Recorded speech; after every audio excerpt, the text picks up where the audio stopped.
मंदिर को दान किए जा रहे ये बाल बहुत कीमती हैं। पता नहीं इनका क्या होगा, बस ये मंदिर को तोहफा है। आइए बॉक्स में रखिए। दान के इन बालों से कई कंपनियां करोड़ों का मुनाफा कमा रही हैं, पर क्या यहाँ आने वाले लोगों को पता है कि उनके बाल बेचे जाते हैं? नहीं, मुझे तो नहीं पता। अगर मेरे बाल बेचे जाते हैं तो ये ठीक नहीं है। सिर्फ मंदिर वाले जानते हैं कि इनका क्या होता है।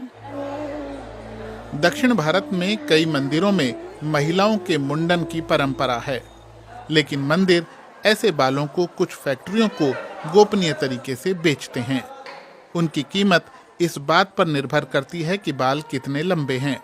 बेहद लंबे बाल 27,000 रुपये प्रति किलो तक बिकते हैं। इस ट्रक में 127 किलो बाल लदे हैं, यानी ये लाखों का माल है। और मंदिर से ये बाल यहाँ इस फैक्ट्री में पहुंचते हैं। पहुंचने पर सबसे पहले इन बालों को सुलझाया जाता है।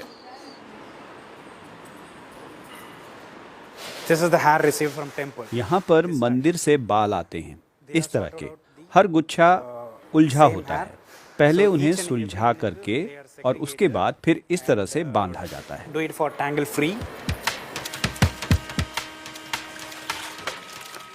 इन बालों को अच्छी तरह से धोया जाता है और उसके बाद इन्हें सुखाते हैं।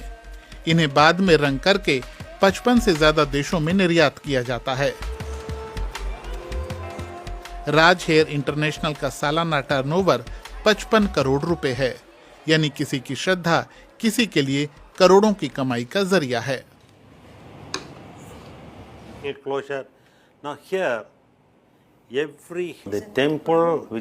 मंदिरों को महिलाओं के ये बाल मुफ्त में मिलते हैं। इससे मिले पैसे को मंदिर वाले लोगों की भलाई पर लगाते हैं, गरीबों को खाना खिलाते हैं, यूनिवर्सिटी और अस्पताल चलाते हैं। हम इन्हें खरीदते हैं। ये अच्छा है ना कि हम कचरे को डॉलरों में तब्दील कर रहे हैं। सोचिए, इनका बाजार ना हो तो मंदिरों को इन्हें नष्ट ही करना पड़ेगा।